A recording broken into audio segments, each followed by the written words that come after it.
Hola, soy Ander Balda, estoy en Talleres Mendy aquí en Andoain mismo y bueno, en la empresa estoy muy a gusto, todo lo que he estudiado estoy poniendo en práctica, bien lo teórico y bien los casos prácticos que hemos visto, como estar en una fresada convencional.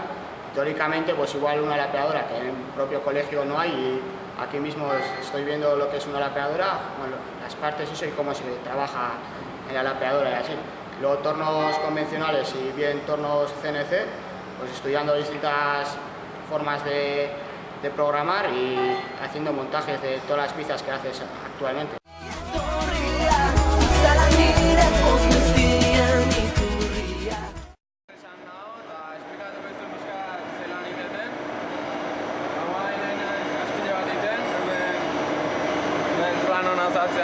Gero rektifikatuta egin behar dana, eta tornua ja eskolako iguala da, nezik visualizadoriakin bastante erresa egite zait.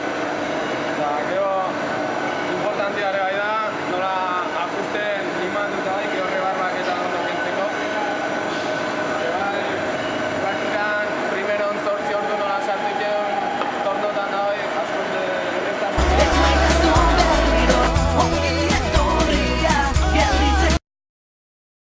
Soy Sergio, estoy en la empresa de Mendy en Andoain y bueno, ahora estoy con el torno.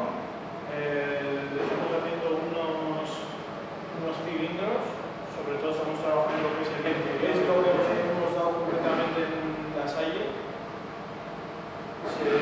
es básicamente lo mismo, pero con materiales bastante más. La verdad que estoy bastante a gusto en esta empresa.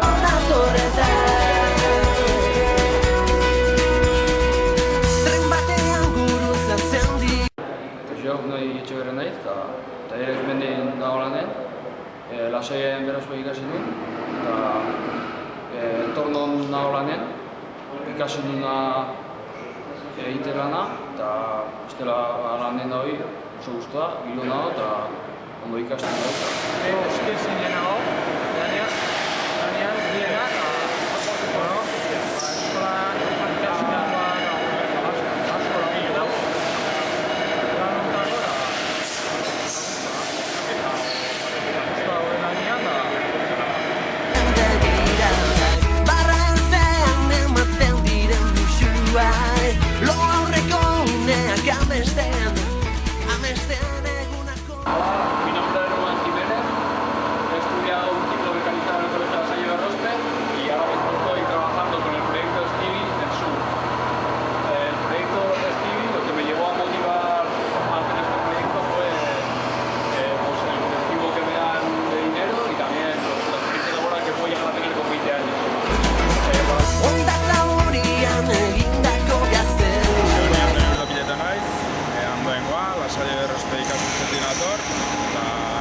programan nago, edala guain arte ikasturtean zehar 4 ordu hemen tallerrian eta gainontzeko ordu guztiak eskolan.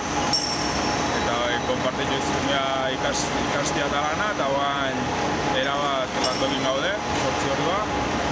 Eta bueno, esperientzia bezala oso politia, gauza asko ikastea eta urtebeteko kontratua nola dakau, 3 hilabetean baino gauza gehiago ikastea.